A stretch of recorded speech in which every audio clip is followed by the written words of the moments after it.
ونستغفره ونؤمن به ونتوكل عليه ونعوذ بالله من شرور أنفسنا ومن سيئات أعمالنا من يهد الله فلا مضل له ومن يضلله فلا هادي له ونشهد أن لا إله إلا الله وحده لا شريك له ونشهد أن سيدنا وسندنا وشفيعنا وحبيبنا ومولانا وأولانا محمدا عبده ورسوله وبارك وسلم تسليما كثيرا كثيرا أما بعد فأعوذ بالله من الشيطان الرجيم بسم الله الرحمن الرحيم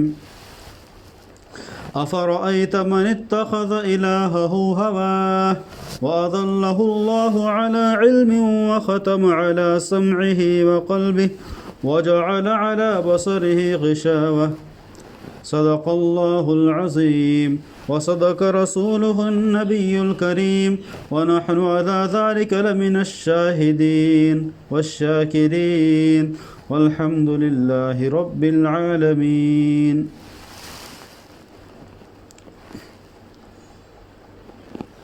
اللہ رب العزت کا بڑا کرم اور احسان ہوا کہ اللہ رب العزت نے ہم سب کو ایسے پر فتن دور میں گناہوں کے دلدل کے ماحول میں اللہ تعالیٰ نے ہم سب کو اپنے دین کی بات سننے کے لیے اور سنانے کے لیے قبول فرمایا اور ایک جگہ پر جڑ کر بیٹھنے کی توفیق نصیب فرمائی. انسان جو بھی کوئی نیکی کرتا ہے یا کوئی خیر کا کام کرتا ہے یا کوئی اچھائی کرتا ہے تو یہ انسان کا اپنا کمال نہیں ہوتا ہے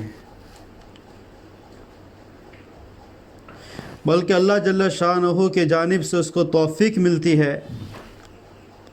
اس توفیق کے نتیجے میں وہ انسان اللہ تعالیٰ کا کام کرتا ہے، نیکی کا کام کرتا ہے، اچھا کام کرتا ہے. اگر اللہ تبارک و تعالیٰ توفیق نہ دے تو مسجد میں جانے والا انسان بھی بغیر نماز پڑھے واپس آ جاتا ہے. اگر اللہ تعالیٰ توفیق نہ دے تو تہجد میں اٹھنے والے مرد اور عورتیں وہ بھی بغیر تہجد کے سو جاتے ہیں. اور جن کو اللہ تعالیٰ توفیق دیتا ہے تو ٹھنڈی راتوں میں ٹھنڈے پانی سے وضو کر کے مصلے پر کھڑے ہو کر اللہ تعالیٰ سے راز و نیاز کی باتیں کرتے ہیں. تو اللہ تبارک و تعالیٰ جس کو چاہتا ہے، جس سے محبت کرتا ہے، جس کی طرف نظر رحمت کرتا ہے، اس کو اپنے دین کے کام کے لیے، اپنی عبادت کے لیے، کار خیر کے لیے، اچھے کاموں کے لیے قبول کرتا ہے.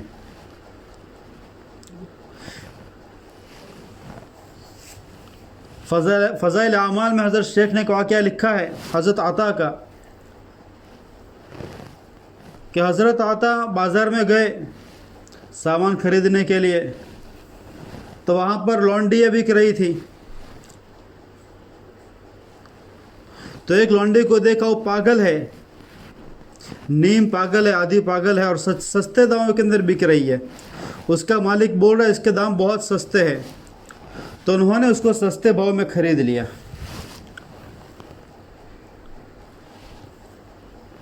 جب آدھی رات ہوئی تو حضرت عطا رحمۃ اللہ علیہ کی آنکھ کھلی اور سوچا کہ دیکھو کہ باندی کیا کر رہی ہے، کیونکہ وہ تو آدھی پاگل ہے، نیم پاگل ہے. تو انہوں نے دیکھا باندی کے روم کے اندر کے باندی مصلی بچھائے ہوئے اللہ تعالیٰ سے راز و نیاز کی باتیں کر رہی ہے. اللہ تعالیٰ کے سامنے وہ کھڑی ہوئی ہے اور اللہ تعالیٰ سے باتیں کر رہی ہے اور اللہ تعالیٰ کی محبت کے اندر وہ گا رہی ہے کہ اللہ تجھے مجھ سے محبت رکھنے کی قسم، یا اللہ تجھے مجھ سے محبت رکھنے کی قسم، یا اللہ تجھے مجھ سے محبت رکھنے کی قسم. تو حضرت عطا وہ بھی بہت بڑے بزرگ تھے، تو انہوں نے باہر سے کہا کہ باندی تو اس طریقے سے مت کیا کہ اللہ تجھے مجھ سے محبت رکھنے کی قسم، بلکہ اس طریقے سے کیا کہ مجھے تجھ سے محبت رکھنے کی قسم۔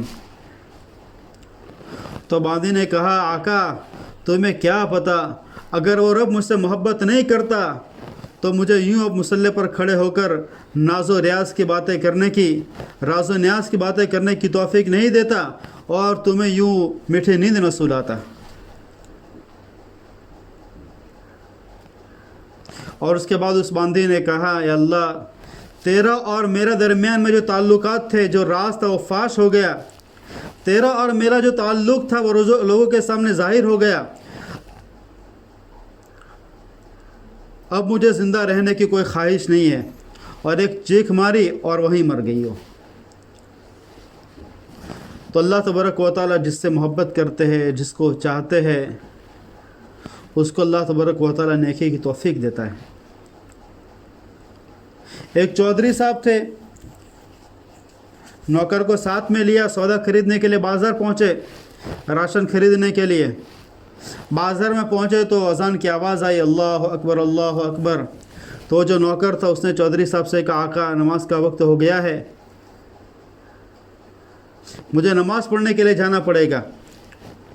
تو چودھری صاحب نے کہا ٹھیک ہے تم نماز پڑھ کے آؤ، میں ہی انتظار کرتا ہوں۔ وہ بھی مسلمان تھے چودھری صاحب، لیکن نماز سے دور تھے۔ وہ غلام، وہ نوکر مسجد میں گیا، جماعت کے ساتھ نماز پڑھی، اس کے بعد سنتیں پڑھی، اس کے بعد نوافل پڑھے، اس کے بعد ذکر کیا، اس کے بعد تلاوت کی۔ اور یہ بات پریشان ہے چودھری صاحب، بھائی اندر کیا کر رہا ہے، سارے لوگ نکل گئے کیوں نہیں نکل رہا ہے؟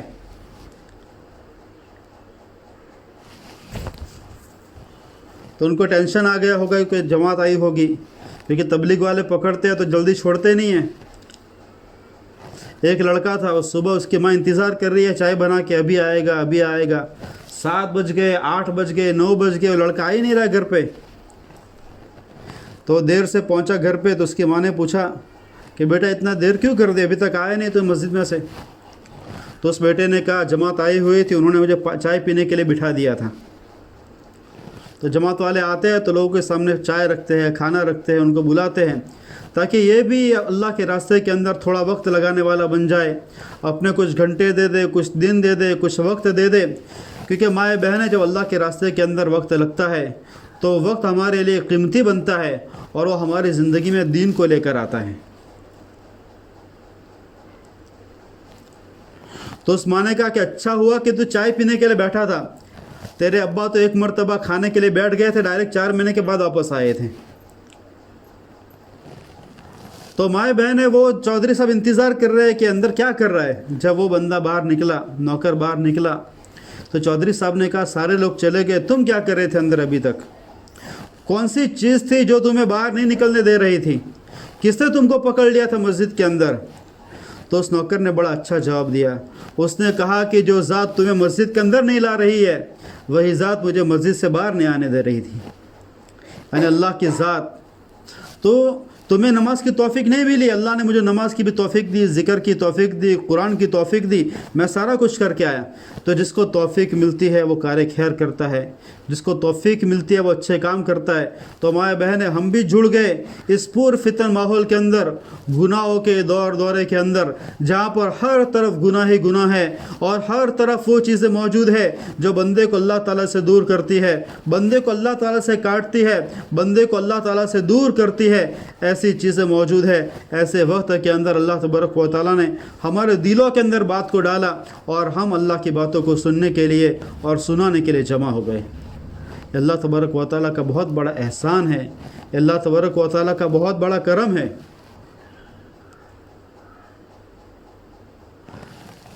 قرآن کریم میں اللہ تبارک و تعالیٰ نے حضور پاک صلی اللہ علیہ وسلم سے فرمایا وَذَكِّرْ فَإِنَّ الذِّكْرَىٰ تَنفَعُ الْمُؤْمِنِينَ، اے میرے نبی جی آپ آپس کے اندر مذاکرہ کرتے رہیے، اس لیے کہ مذاکرہ کرنا اے مومنین کو فائدہ دیتا ہے۔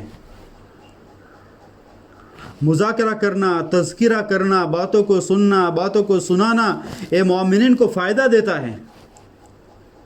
اور اس سے فائدہ کیا ہوتا ہے کہ مومن جو ہوتا ہے اس کا ایمان بڑھتا ہے، اس کا ایمان تازہ ہوتا ہے، اللہ تعالیٰ کی جانب رغبت ہوتی ہے، اعمال خیر کرنے کی توفیق ہوتی ہے۔ ایمان 3 طرح کا ہوتا ہے۔ ایک ایمان تو فرشتوں کا ہوتا ہے کہ وہ نہ بڑھتا ہے نہ گھٹتا ہے، جیسا اللہ نے ان کو ایمان دیا ہے وہ اسی سطح پر رہتا ہے، نہ وہ بڑھتا ہے نہ گھٹتا ہے۔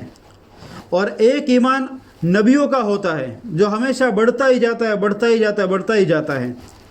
اور ایک ایمان امت کا ہوتا ہے جو کبھی گھٹتا ہے اور کبھی بڑھتا ہے۔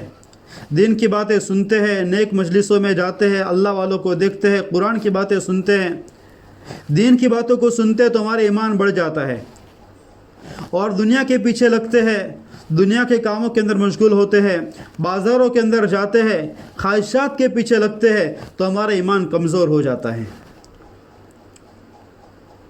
اور پھر وہ ایمان اتنا کمزور ہوتا ہے، اتنا کمزور ہوتا ہے کہ پھر ہمیں وہ اعمال پہ کھڑا نہیں کرتا ہے، اس کے اندر جان باقی نہیں رہتی ہے۔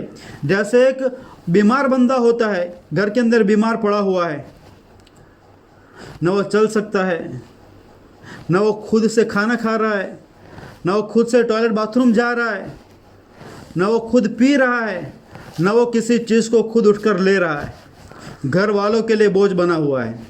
اور یہ کیوں ہے؟ اس لیے کہ بیماری کی وجہ سے اس بندے کا جسم کمزور ہو چکا ہے، اس بندے کا بدن کمزور ہو چکا ہے، تو اس کے اندر اتنی بھی طاقت نہیں ہے کہ وہ خود سے ٹوائلٹ باتھ روم جا سکے، خود سے کھانا کھا سکے، خود سے وہ چل سکے۔ حالانکہ اس کا دل تو چاہتا ہے کہ میں کسی کے لیے بوجھ نہ بنوں، میں کسی کا محتاج نہ بنوں، میں کسی کو تکلیف نہ پہنچاؤں، خود سے کھانا کھا لوں، خود سے پانی پی لوں، خود سے چل لوں، خود سے میرا کام کر لوں اور خود سے ٹوائلٹ باتھ روم چلا جاؤں۔ اس کا دل چاہتا ہے، لیکن اس کے جسم کے اندر طاقت نہیں ہے، اس کے بدن میں طاقت نہیں ہے۔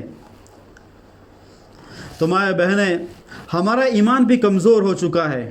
ہمارا دل تو یہ چاہتا ہے کہ ہم بھی نیک بن جائے، جیسے رابعہ بصریہ تھی ویسے بن جائے، جیسے فاطمہ الزہرا تھی ویسے بن جائے، ہم نیک بن جائے، تہجد پڑھنے والے ہو جائے، اور ہم 5 ٹائم کی نماز وقت پر پڑھنے والے بن جائے، ہم بہترین لباس پہننے والے بن جائے، بہترین پردہ کرنے والے بن جائے، بہترین لوگوں کے سامنے باتوں کو کرنے والے بن جائے، اور صبح شام کی تسبیحات کی پابندی کرنے والے بن جائے، گناہوں سے بچنے والے بن جائے۔ یہ ہمارا دل چاہتا ہے، لیکن ہمارا ایمان اتنا کمزور ہے کہ کام کرنے کے لیے اس کے اندر طاقت نہیں ہے۔ جیسے اس بیمار بندے کے بدن میں طاقت نہیں ہے، اس کا دل چاہتا ہے سارے کام میں کروں، لیکن اس کے جسم میں طاقت نہیں ہے۔ اسی طریقے سے ہمارا دل چاہتا ہے نیکی کے کام کرنے کے لیے،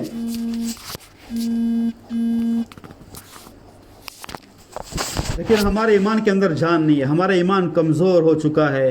دنیا کے پیچھے پڑنے کی وجہ سے، دنیا کے تذکرے کرنے کی وجہ سے، دنیا کو دیکھنے کی وجہ سے، دنیا کو سننے کی وجہ سے، دنیا کی خواہشات دل کے اندر بسانے کی وجہ سے، اس کی وجہ سے ہمارا ایمان کمزور ہو چکا ہے۔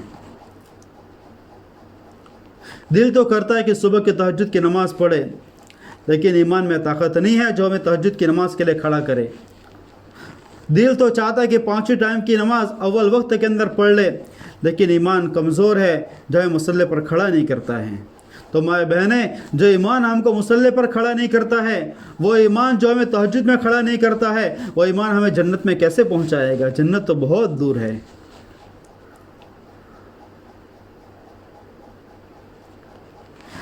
تو مائیں بہنیں، جب دین کی مجلس کے اندر جڑتے ہیں، دین کی باتوں کو سنتے ہیں، اللہ والوں کے بیانات کو سنتے ہیں، ذکر کے مجلسوں میں جڑتے ہیں اور مذاکرے کرتے ہیں، تو ہمارے نبی صلی اللہ علیہ وسلم کو اللہ نے فرمایا وَذَكِّرْ فَإِنَّ الذِّكْرَ تَنفَعُ الْمُؤْمِنِينَ، آپ مذاکرہ کیجئے، مذاکرہ کرنے سے مومنین کو فائدہ پہنچتا ہے، مذاکرہ مومنین کو فائدہ پہنچاتا ہے۔ اور فائدہ کیا ہوتا ہے کہ مومنین کا ایمان تازہ ہوتا ہے، مومنین کا ایمان بڑھتا ہے، اور بڑھتا ہوا ایمان انسان کو فائدہ پہنچاتا ہے، بڑھتا ہوا ایمان انسان کو اعمال پہ کھڑا کرتا ہے۔ آج ہماری زندگی سے اعمال نکل چکے ہیں، ہماری زندگی میں اعمال کو داخل کرنا ہے، ہماری زندگی میں دنیا کے تذکرے کرنے کی وجہ سے، دنیا کی رنگینیوں کو دیکھنے کی وجہ سے اور دنیا کے چرچے کرنے کی وجہ سے ہمارے اندر دنیا کی خواہشات نے جنم لے لیا ہے۔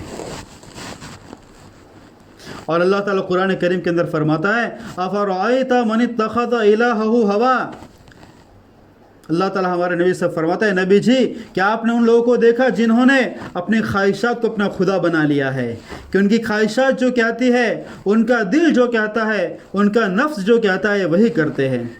مائیں بہن، ہماری جو خواہشات ہے، ہماری جو چاہتے ہیں اور ہمارا جو نفس ہے، اس شیطان سے بھی خطرناک ہے۔ دل کے اندر نئی نئی خواہشات، یہ ہمارا جو نفس ہے، جو ہمارا من ہے، اس کو وہ تو چاہتوں کی فیکٹری ہے، خواہشات کو پیدا کرتا ہے، چاہتوں کو پیدا کرتا ہے، اس کے اندر ہمیشہ نئی نئی چاہتیں آتی ہے۔ کسی کی گاڑی دیکھتا ہے تو گاڑی کی چاہت آتی ہے، کسی کا بنگلہ دیکھتا ہے تو بنگلے کی چاہت آتی ہے، کسی کے کپڑے دیکھتا ہے تو کپڑے کی چاہت آتی ہے، کسی کے زیورات دیکھتا ہے تو زیورات کی چاہت آتی ہے۔ اس کے اندر نئی چاہتیں آتی جاتی ہے۔ حالانکہ دنیا چاہتوں کے پورا کرنے کی جگہ نہیں ہے۔ دنیا کے اندر کبھی کسی کی خواہش پوری نہیں ہو سکتی ہے۔ دنیا تو ضرورت کو پورا کرنے کی جگہ ہے، اور دنیا تو چاہتوں کو مٹانے کی جگہ ہے، اور دنیا تو اللہ تعالیٰ کے حکموں کو پورا کرنے کی جگہ ہے۔ دنیا خواہشات کو پورا کرنے کی جگہ نہیں ہے۔ خواہشات تو ہماری جنت کے اندر پوری ہوگی۔ جب بندہ جنت میں چلا جائے گا تو اس کی خواہش ہوگی، کاش مجھے یہ پھل مل جاتا۔ تبھی تو اس کے اندر خواہش پیدا ہوگی، ابھی تو اس کے اندر تصور پیدا ہوگا، اللہ تبارک و تعالیٰ کی جانب سے سونے اور چاندی کی پلیٹ کے اندر وہ پھل حاضر ہو جائے گا، اور دنیا کی طرح نہیں ہوگا۔ اگر جنت کے اندر کسی بندے کا دل چاہے گا کہ مجھے سنترا کھانا ہے، اورنج کھانا ہے، تو اللہ تعالیٰ کی جانب سے اس کو وہی سنترا ملے گا جو دنیا کے اندر ہوتا ہے۔ تو بندہ بولے گا، اللہ جنت میں آنے کا کیا فائدہ، ہمارے سبزی مارکیٹ کے اندر بھی ایسا پھل مل جاتا تھا، ہم وہاں پر بھی کھاتے تھے۔ تو اللہ تعالیٰ کہے گا، بندہ کھا کے تو دیکھ، دیکھنے میں ایسا ہی ہے۔ جو بندہ اس سنترے کو توڑے گا اس کے اندر سے وہ خوشبو آئے گی جو اس نے کبھی نہیں سونگھی ہوگی، اور اس کے اندر جتنی بھی چڑیا ہے، 8-10 جو چڑیا ہوتی ہے سنترے کے اندر، ان سب کا کلر الگ الگ ہوگا اور ان سب کا ذائقہ الگ الگ ہوگا۔ پہلا کھائے گا تو ذائقے دار تو ہوگا ہی، جب دوسرا کھائے گا تو اس سے بھی زیادہ ذائقے دار ہوگا، جب تیسرا کھائے گا تو اس سے بھی زیادہ ذائقے دار ہوگا۔ اب 7 میں سے 3 کھا لیے، کتنے بچے؟ دنیا کا سنترا ہوتا تو اس کے اندر 4 بچ جاتے، لیکن مائیں بہنیں وہ جنت کا سنترا ہے، 3 کھائے گا تو 10 ہو جائیں گے، 10 میں سے 5 کھائے گا تو 20 ہو جائیں گے، 20 میں سے 10 کھائے گا تو 40 ہو جائیں گے۔ وہ سنترا بڑھتا ہی جائے گا، اس لیے کہ جنت کی نعمت وہ نعمت ہے جو کمی نہیں ہوتی، اس کے اندر نقصان نہیں ہوتا، وہ ہمیشہ بڑھتی جاتی ہے۔ انسان کا جی جتنا چاہے گا اتنا وہ کھا سکے گا۔ تو خواہشات پورا کرنے کی جگہ تو جنت ہے۔ میاں اور بیوی جنت کے اندر اپنے باغ کے اندر بیٹھے ہوں گے، مسیری پر بیٹھے ہوں گے، جھولے پر بیٹھے ہوئے ہوں گے، اور سامنے باغات ہوں گے اور محلات ہوں گے، اور نہریں بہہ رہی ہوگی، اور خادم نوکر چاکر آگے پیچھے ہوں گے۔ تو مائیں بہنیں ویسا نہیں کہ جو باغ دنیا کے اندر ایک جیسا ہوتا ہے تو وہاں پر جب تک بیٹھیں گے تو باغ ایسے ہی رہے گا، بلکہ اللہ تبارک و تعالیٰ نے جو باغ سامنے لگائے ہیں، جب انسان کی آنکھ جھپکے گی تو باغ کا نقشہ چینج ہو چکا ہوگا، جب دوسری بار جھپکے گی تو پھول سارے بدل چکے ہوں گے، جب تیسری بار جھپکے گی تو محل سارے تبدیل ہو چکے ہوں گے۔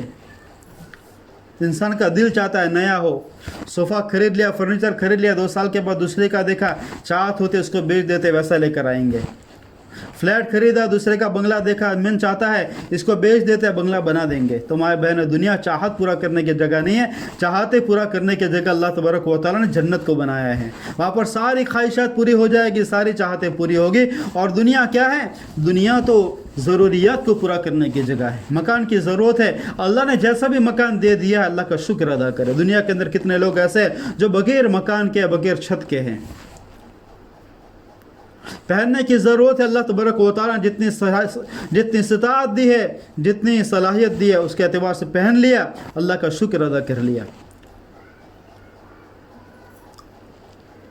تو ہمارے اندر جو بیٹھا ہوا نفس ہے مائیں بہنیں، اس شیطان سے بھی زیادہ خطرناک ہے۔ کسی بزرگ سے پوچھا کسی نے کہ شیطان بڑا ہے یا نفس بڑا ہے؟ تو بزرگ نے بتایا کہ چلو بتاؤ، شیطان تو آدم علیہ السلام کے ساتھ پیدا ہوا،